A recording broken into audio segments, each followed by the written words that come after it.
Obrigada, Analícia, por essa aula, né, e brilhantemente conseguiu resumir, até dando um histórico de um tema tão complexo, em 40 minutos, agradeço. Eu lembro de uma frase sua que me marcou muito quando começamos a estudar o tema, né, como alienação parental pode ser uma resposta fácil para questões complexas.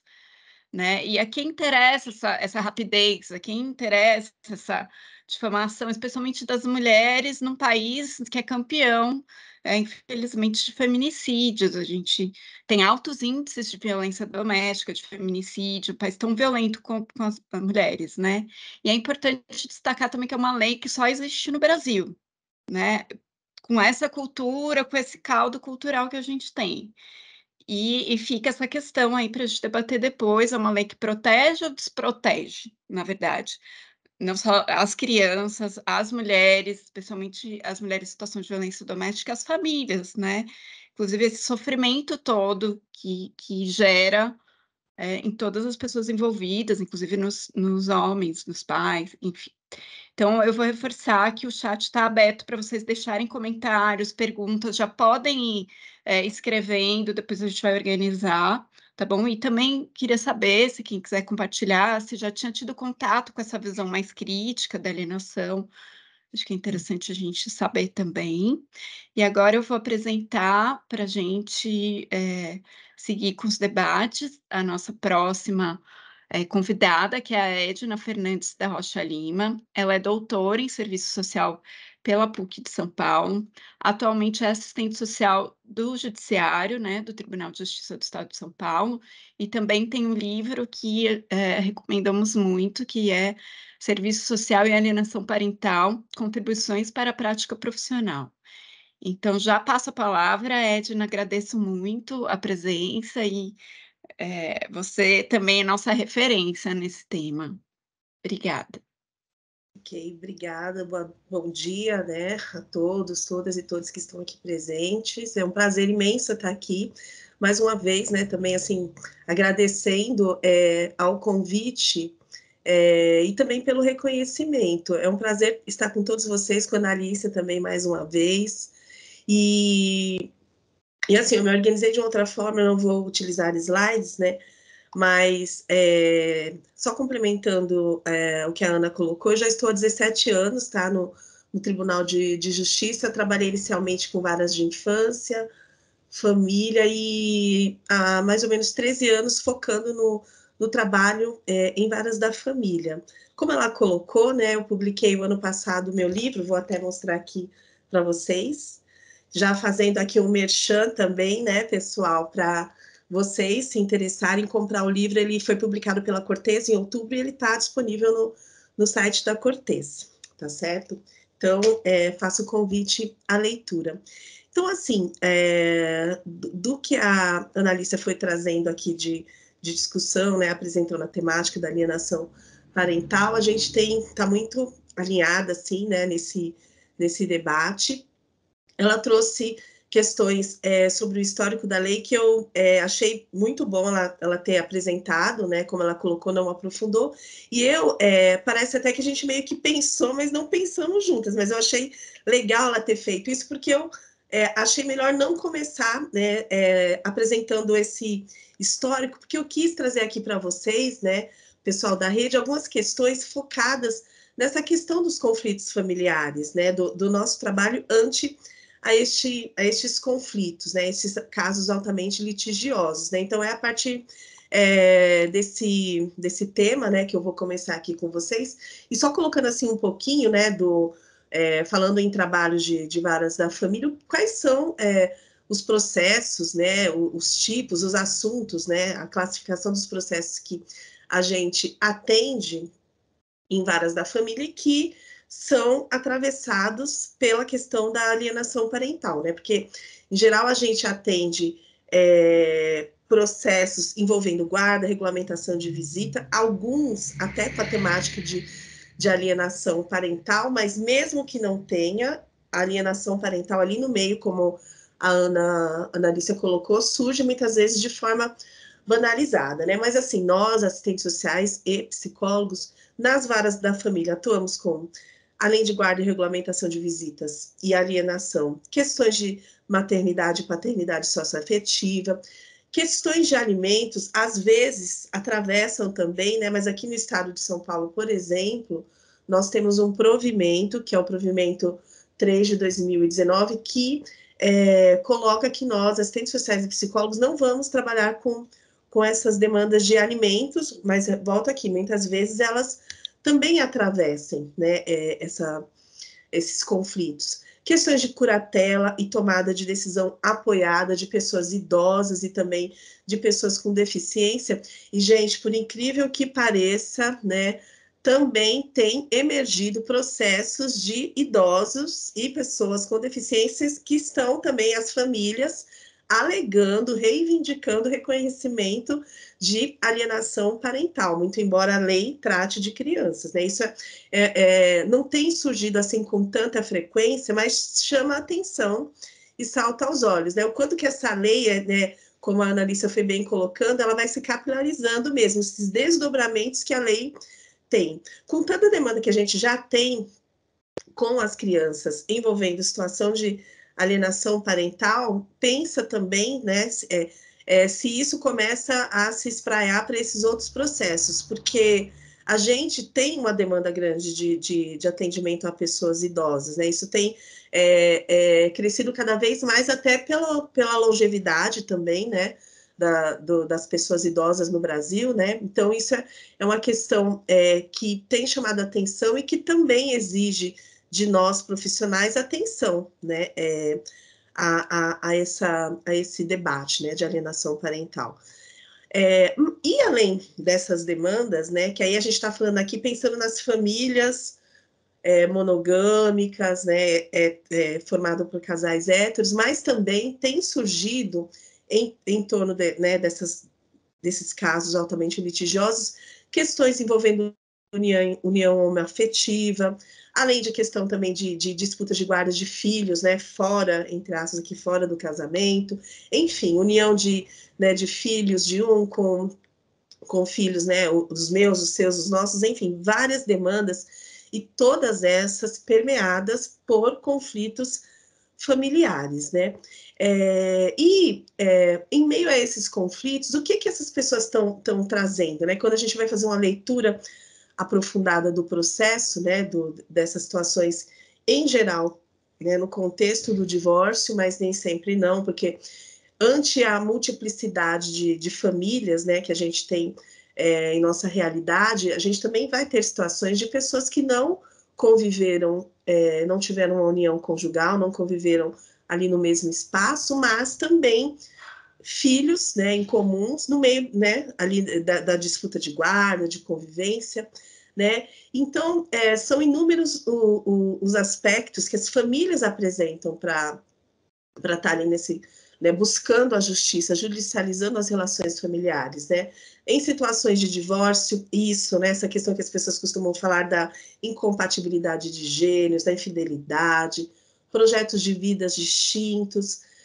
Uma coisa também que é extremamente importante, né, e que ainda paira, né, nos discursos de muitos homens, né, a relacionado à emancipação das mulheres, né, as mulheres cada vez mais se profissionalizando, se escolarizando, buscando a sua autonomia financeira, e isso tem sido, tem emergido no discurso de muitos homens como motivos para a separação, para o divórcio.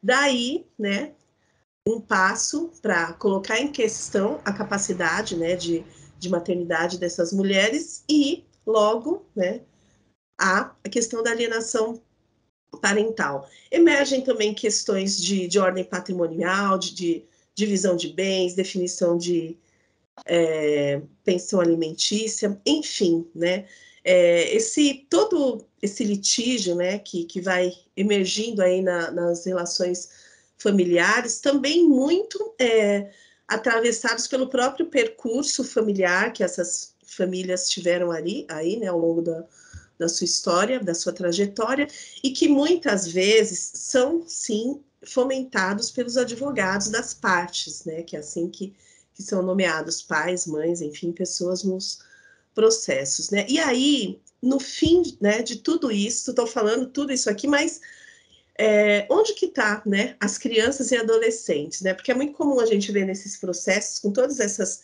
questões que eu fui colocando para vocês, das pessoas adultas, e lá na ponta, em algum momento, lembrou-se que tem crianças e adolescentes. E aí vem outras questões que acabam aprofundando ainda mais, né, esse litígio, né? Porque aí vai se pensar em definição, então, de guarda, da convivência familiar com o não guardião e a família extensa, pensar numa nova organização familiar, cuidados com os filhos, qual vai ser, então, né, a melhor modalidade de guarda, pensar num tempo equilibrado de convivência, né?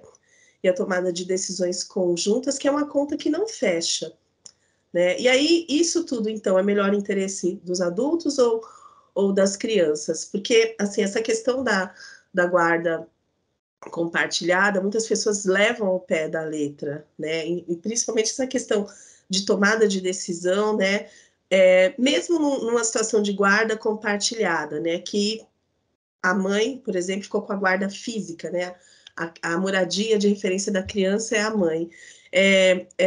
Como que a gente pensa num contexto, né, onde as pessoas têm que trabalhar inúmeras responsabilidades, pensar que numa definição de, né, vou no médico X ou Y, né, como que no momento ali de urgência, emergência, essa mãe, né, se a gente fosse pensar, tomar ao pé da letra a lei da guarda compartilhada, teria condição de acionar o pai para tomar ali uma decisão, né? E aí isso não acontece, e muitas vezes isso entra em processos como sendo justificativas para falar que esta mãe não compartilha informações dos filhos, né, gente? Parece coisas pequenas, mas é isso que tem, muitas vezes, levado a essas alegações de alienação parental. Estou trazendo aqui um aspecto, né? Porque são muitos outros, né? E a gente poderia ficar aqui horas e horas debatendo, né? Mas são essas inúmeras situações que vão dando, né?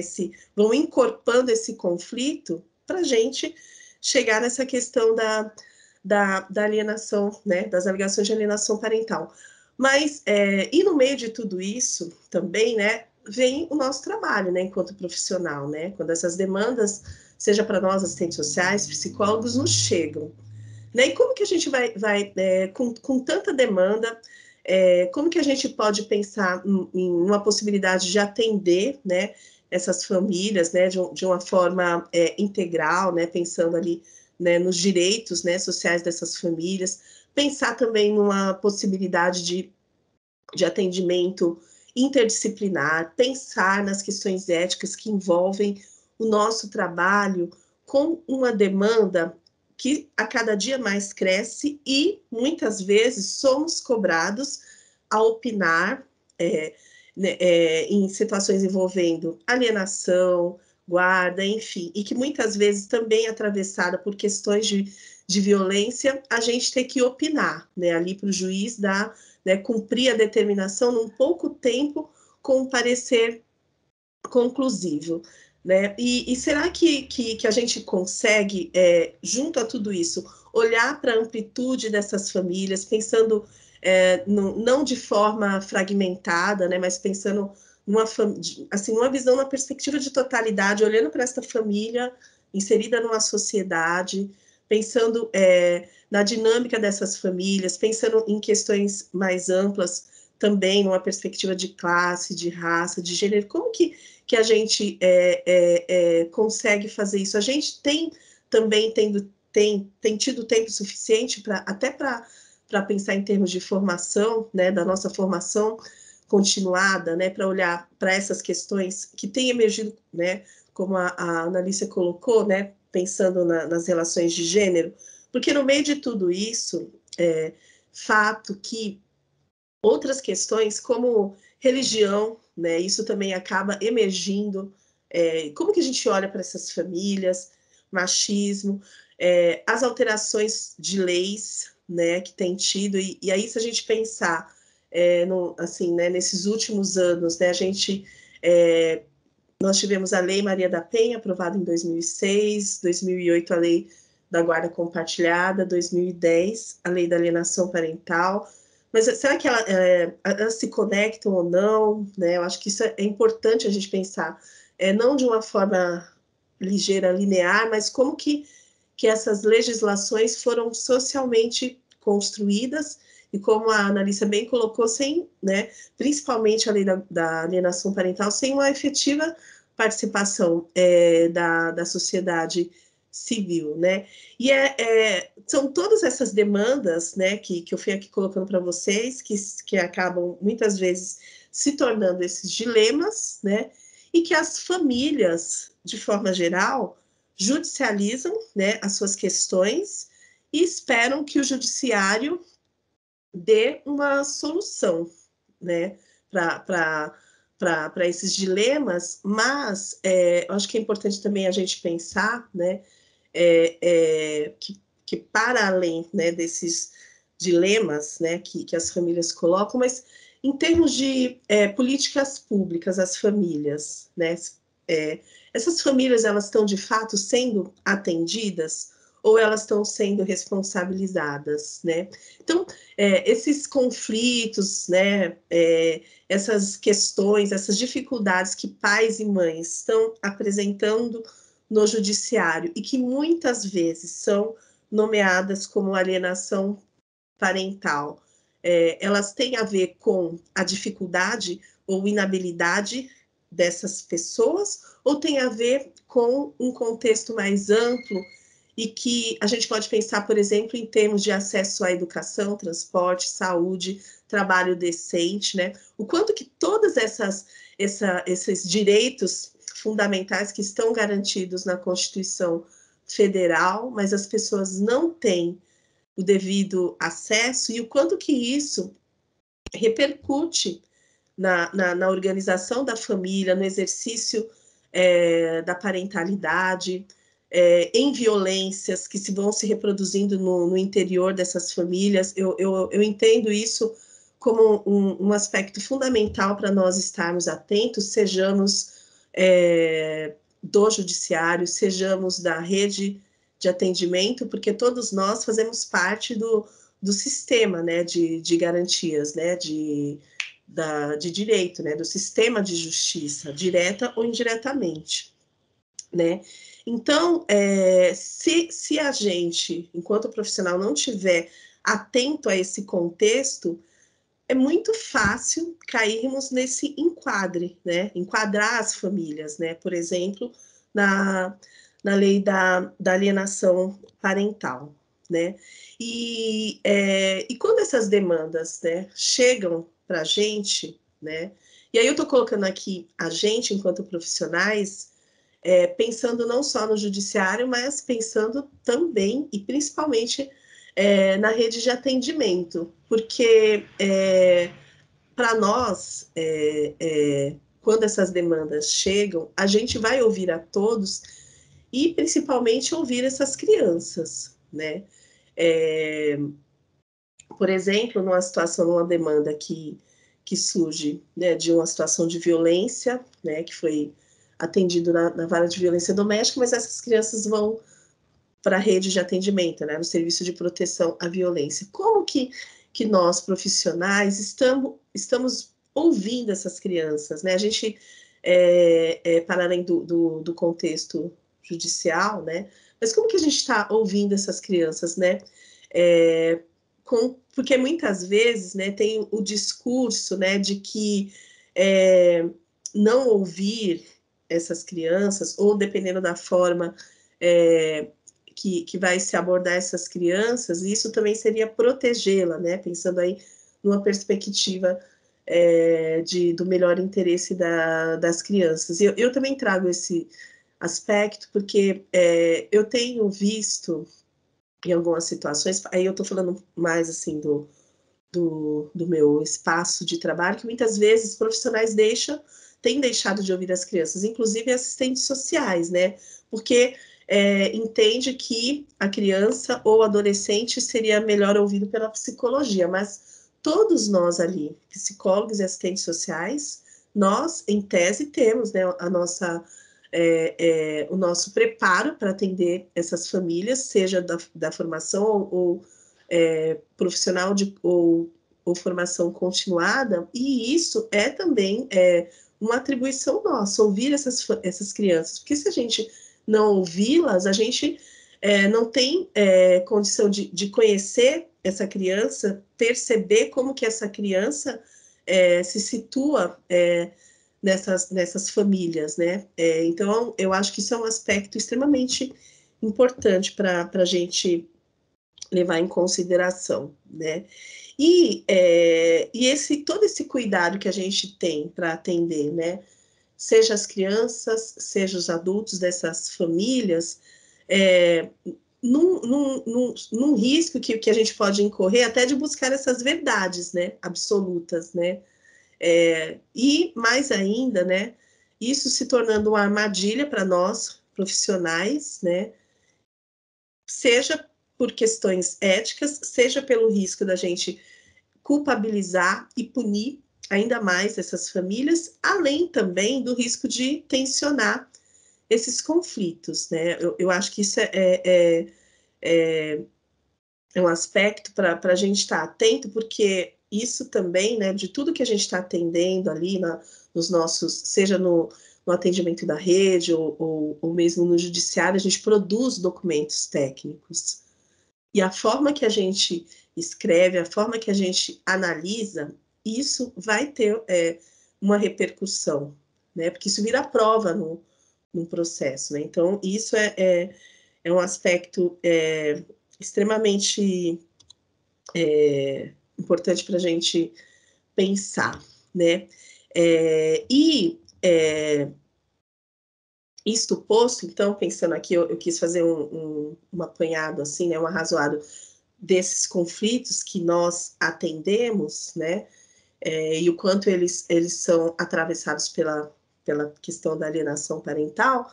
E aí a gente pensar, então, na alienação parental, como que tem sido esse desdobramento, então, na realidade brasileira?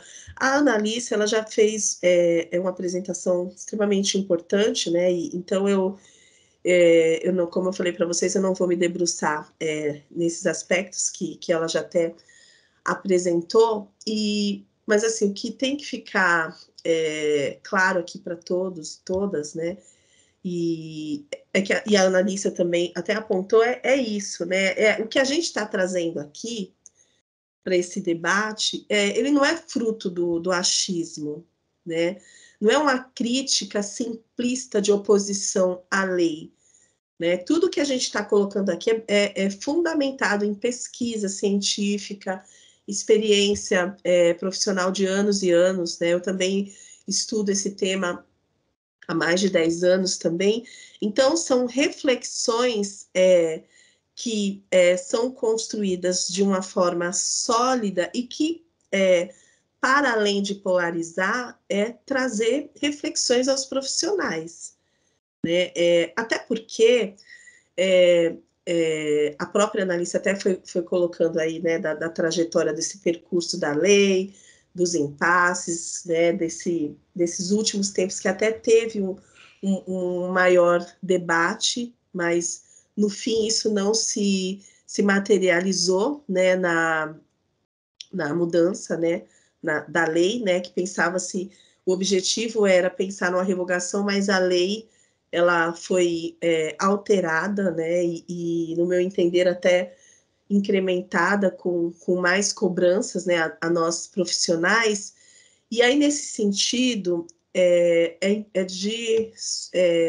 urgente, né, que nós profissionais, então, estejamos capacitados para atuar com essas demandas.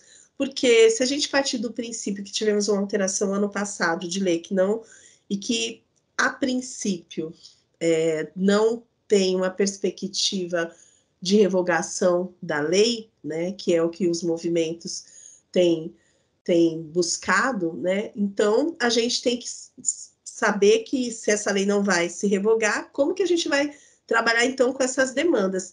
E mais ainda também eu penso, né, mesmo que a lei fosse revogada, a questão, né, o tema, né, alienação parental, esse termo, ele está muito presente e impregnado na sociedade. Então, ele não ia desaparecer de uma forma assim rápida, né? Assim, revogou a lei, sumiu a alienação parental. Claro que não, né? Então, isso, no meu entender, também exige que nós estejamos atentos, né, a essas demandas e a essas famílias, né?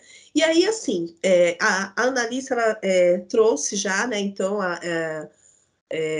ali o conceito, né, pautado da lei, né, o que a lei traz como sendo alienação parental, mas muito pautado no que o Richard Gardner defendia, né, embora não fale da síndrome, fale de atos, a lei 13.431 de 2017 também traz ali um conceito, né, uma definição de atos de alienação parental como violência psicológica e, apesar, né, de não falar em síndrome, está ali presente na lei que nós, profissionais, assistentes sociais, né, e psicólogos, temos que estar capacitados, né, mas também não fala de forma clara, né, como que seria essa capacitação para emitir diagnósticos de alienação parental.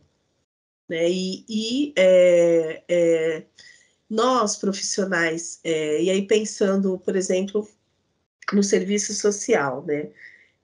A gente tem em nosso código de ética algum respaldo para que a gente emita diagnósticos, né? Isso é um aspecto que eu tenho também pontuado sempre que possível, né, com os profissionais, porque nós, na nossa profissão, né, no serviço social, a gente já teve um amplo debate, que eu penso que isso deveria até ser resgatado, né, de pensar nessa questão de práticas terapêuticas. Isso já teve um debate no serviço social e a gente não tem esse condão, né, de emitir diagnósticos, seja do que for, né, quiçá de alienação parental, porque se nós estamos numa equipe interdisciplinar, por exemplo, na área da saúde, trabalhando com equipe de médicos, né, enfermeiros, fisioterapeutas, enfim, a gente está ali atuando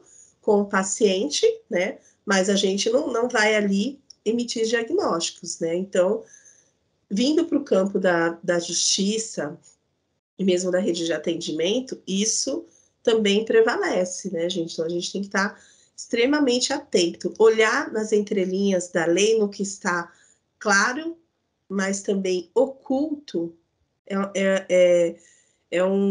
uma responsabilidade muito grande de nós, profissionais. E aí, mas então a gente não vai falar o quê? Se não pode dar diagnóstico, o que a gente vai falar? Que não tem alienação parental? Não é esse o aspecto, né, gente? É o que eu tenho colocado, e aí depois, à frente, eu vou falar um pouco da nota técnica, que nós também temos, né, a nota técnica, mas pensar, né, em todas essas questões que a gente está aqui colocando, numa perspectiva de convivência familiar, né? Então, é disso que a gente fala, né? Também, não só, mas também. Porque, veja aqui, né? Então, nessa situação que envolve alienação parental, se nós emitirmos diagnóstico de alienação parental, o juiz, pautado, então, nos nossos laudos, né? Pareceres social e psicológico, ele tem também um checklist, vou pegar aqui também emprestada a fala da Analícia, também no rol ali, né, que ele vai aplicar, né, nesse rol punitivo, que ele vai aplicar em relação às famílias, né, ou melhor, né, aos pais e mais ainda mães, né, que supostamente são tidas como alienadoras, né? Então o juiz declara ocorrência, o juiz ou a juíza, de alienação parental, aí ele pode ampliar a convivência, aplicar multa, determinar acompanhamento psicológico, né, dessas famílias, alterar a guarda, né, pode mudar a guarda, seja para a guarda unilateral, né, que seria inversão, ou compartilhada, e até a suspensão da autoridade parental. Isto está previsto ali na lei da alienação parental, né? Mas assim, gente, com todo esse debate ao longo dos anos, né, que a lei suscitou, porque veja, a lei ela veio supostamente, né, quando ela foi aprovada em 2010 para sanar, então, né, essas questões aí envolvendo a convivência familiar de crianças e adolescentes, né, a gente já vinha, né, como eu falei para vocês, da guarda compartilhada, mas uma lei que surge de uma forma, que foi aprovada de uma forma meteórica, sem o devido debate com a população, com a sociedade civil, e tão polêmica, né, com questões tão polêmicas e controversas, ao longo desses anos, né, de 2010 para cá, cada vez mais, isso não parou, né? Então, cada vez mais debates, questionamentos, né?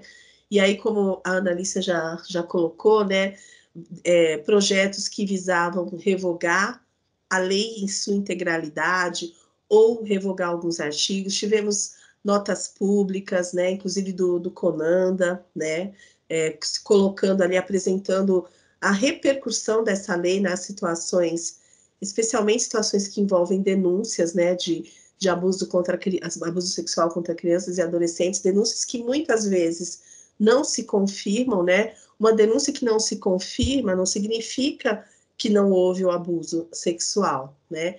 Mas, não se confirmando, as mães se tornam alienadoras, né? Eu tô falando aqui mães, porque, em geral, são as mães que estão com os filhos, com a guarda dos filhos, física ou de fato, né? E a sobrecarga que tem para essas mulheres, né? E aí, quando elas denunciam, né, e cabe ao Estado averiguar, né, a denúncia. Então, os homens questionam a denúncia, se não confirmada, são tidas como alienadoras, quando, na verdade, é apurar, né? Então, assim, apura-se se houve ou não o abuso, o que não significa que essas mães sejam alienadoras. Ok, vamos, né? Eu já vi até alguns discursos das pessoas, mas a gente sabe que tem muitas mulheres mesmo que fazem denúncias falsas com o objetivo de romper vínculos, né? E isso é muito comum a gente ouvir em nossa atuação de trabalho. Mas, por exemplo, nós das varas da família, quando a gente vai atuar nesses casos que chegam para a gente a demanda para ver guarda, regulamentação de visitas, a gente vai ali opinar se houve o abuso ou não, se é isso que cabe a gente, se não houve, essa mãe logo então é alienadora, ou a gente vai avaliar essa família, se aproximando da realidade delas, né, das famílias, conhecendo como que se dão as relações familiares, mais uma vez aqui, conhecendo, né, como eu falei já anteriormente, trazendo a criança ali para o centro, né, das nossas análises, é isso, né, eu acho que essa é a direção que a gente tem que pensar, né, do nosso trabalho. Então, nesse sentido, se chega a essas demandas de alienação parental, a gente não vai emitir diagnóstico. Eu penso que isso volto aqui a dizer, fundamental para nós termos essa clareza, né? E aí, Dina, assim... desculpa, só para te ajudar a se organizar, faltam 10 minutos, tá bom? Tá bom, eu vou correr aqui, Obrigada. que eu ainda tenho bastante coisa. Obrigada.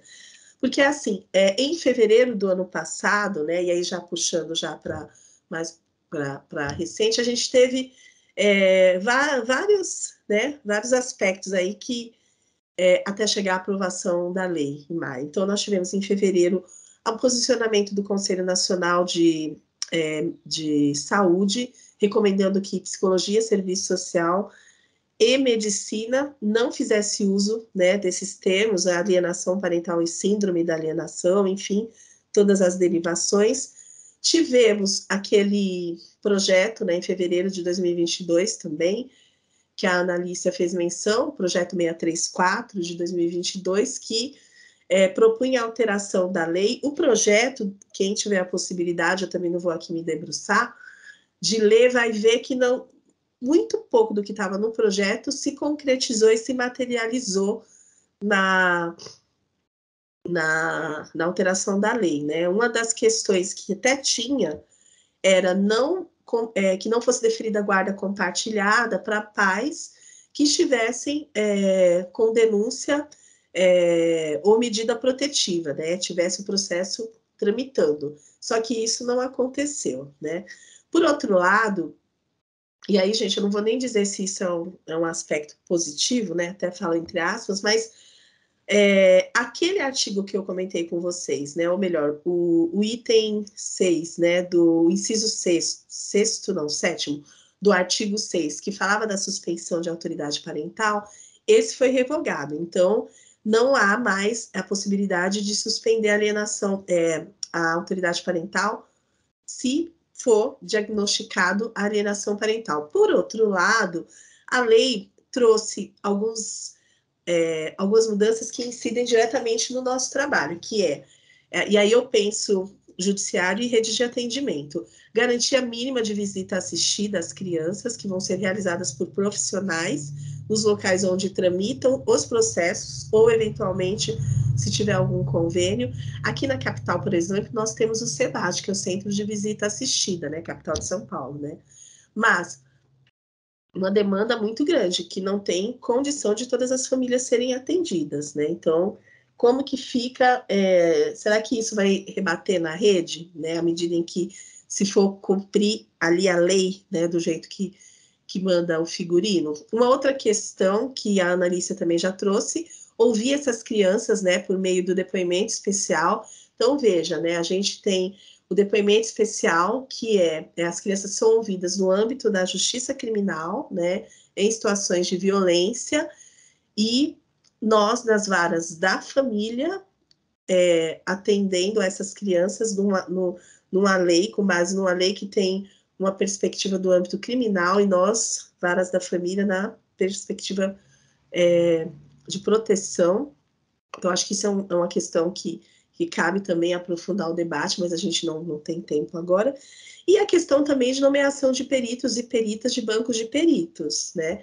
Também eles têm que estar supostamente capacitados para atender essas demandas, né? E aí, nesses últimos tempos, com essa ampliação de cursos de peritos, né? E até essa divulgação de que trabalhar com um banco de peritos, né, bico, complemento de renda, né?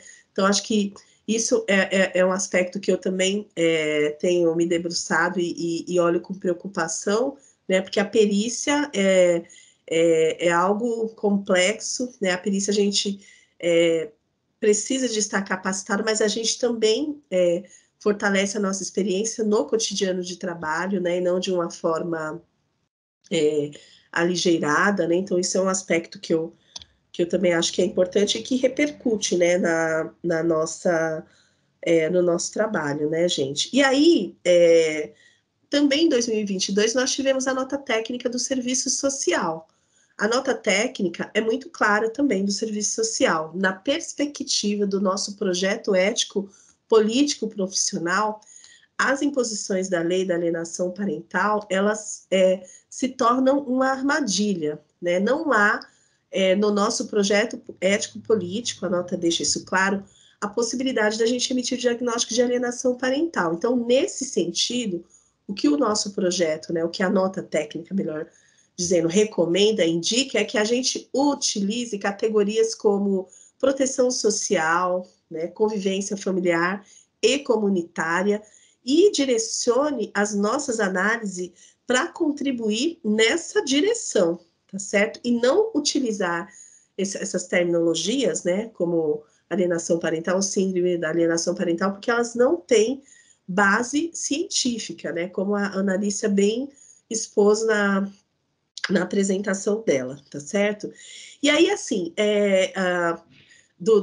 da perspectiva do serviço social, mas também eu penso que da psicologia, a gente ter essa avaliação cuidadosa com todas as pessoas envolvidas, pensar também nessas questões que envolvem a perspectiva de raça, de classe, de gênero, que é algo que nós profissionais precisamos ainda nos aprofundar. Eu vejo que nos últimos tempos, no caso do serviço social, por exemplo, vem ampliando esse debate, né, da gente olhar para esses marcadores e reconhecendo e percebendo que, em geral, as mulheres, mães, né, seja no âmbito das políticas públicas, no âmbito do judiciário, que é um ambiente extremamente conservador, demarcado pelo patriarcado, o quanto que, no caso da lei da alienação parental, né, que é o que a gente está falando aqui, o quanto que isso tem rebatido de forma significativa, né, em relação às mulheres, colocando em questão, né, a maternidade, a capacidade de cuidado dessas mulheres, e a lei da alienação parental, faço até aqui um paralelo com a Silvia Federici, meio que uma caça, quase que uma caça às bruxas, né, contemporânea, né, a lei da alienação parental poderia até ser pensada, né, porque essas mães, quando acusadas de alienação parental, elas é questionada a capacidade, né, não só a capacidade de maternidade, mas o quanto que essas mulheres viram loucas, vingativas, né, enfim. Isso é um aspecto para a gente pensar. Mas a própria nota técnica também, com isso, traz ali alguns aspectos para a gente analisar no sentido de, não estamos dizendo com isso que não existem situações que, eventualmente, mulheres, mães, possam violar direitos, né? A gente vive numa sociedade tão contraditória, né, que isso é possível de acontecer, né? Mas a gente vai analisar essas mães, mulheres, numa perspectiva de alienadora, ou a gente vai analisar numa perspectiva ampla de acesso, como eu já tinha colocado anteriormente, pensando de acesso a políticas públicas, né, pensando na sobrecarga, na responsabilização das mulheres, porque ainda assim paira no imaginário das pessoas que as mães mulheres, né,